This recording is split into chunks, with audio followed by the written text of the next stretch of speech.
ഈ ആളുകളോട് എനിക്ക് പറയാനുള്ളത് ഒന്നാണ്, നിങ്ങൾ വഞ്ചിക്കപ്പെട്ടിരിക്കുകയാണ്. നിങ്ങൾ ആ 15 ലക്ഷം തിരിച്ചു വാങ്ങി സർക്കാരിന്റെ പദ്ധതിയിൽ ചേരുകയാണ് നിങ്ങളെ സംബന്ധിച്ചിടത്തോളം സുരക്ഷിതം. ലീഗ് വീടുണ്ടാക്കി തന്നിട്ട് നിങ്ങളതിൽ താമസിക്കുന്നു എനിക്ക് തോന്നുന്നില്ല. ഇപ്പോ അവിടെ ഒരു ഗ്രാമം പണിയില്ല, എന്നിട്ടൊരു ലീഗിന് ഒരു വോട്ട് ബാങ്ക് ഉണ്ടാക്കുക, ഒരു 100 വീടുള്ള ഒരു വലിയ കോളനി, അതൊക്കെ ഞങ്ങൾ വോട്ടാണ് എന്ന് വരുത്തി തീർക്കുക. സത്യത്തിൽ സർക്കാരിന്റെ പദ്ധതിയിൽ നിന്ന് ഒഴിഞ്ഞതിലൂടെ വരും തലമുറയെ പോലും ആ കുടുംബങ്ങൾ പ്രയാസപ്പെടുത്തുകയാണ് ചെയ്യുന്നത്.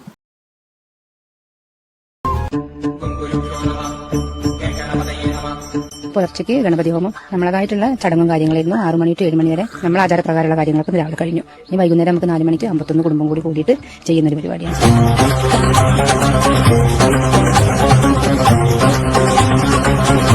നന്നായിട്ട് പ്രാർത്ഥിക്കുക. ദൈവത്തിന്റെ അനുഗ്രഹം കൊണ്ട് ഈ വീട്ടിൽ ഈ ഗ്രാമത്തിന് സമാധാനം എന്ന് പറയുന്നത് നമുക്ക് ഉണ്ടാവണം. ഇങ്ങനെ ഒരു വീട് കെട്ടിയതും ഇവിടെ വന്നിട്ട് താമസമാക്കിയതിലാണ് ഞങ്ങൾക്ക് വളരെയധികം സന്തോഷമുള്ളത്. ജീവിതത്തിൽ ഇതുവരെ ഞങ്ങൾ ഇങ്ങനെ ഒരു വീട് കെട്ടി താമസിക്കും ഞാൻ വിചാരിച്ചില്ല, സ്വപ്നത്തിൽ പോലും വിചാരിച്ചിട്ടില്ല. ഇനി ഇവിടെ നിന്ന് അങ്ങോട്ട് ഞങ്ങൾക്ക് ഈ വീട് തന്നെയാണല്ലോ ജീവിതാവസാനം വരെ ഉണ്ടാവേണ്ടത്.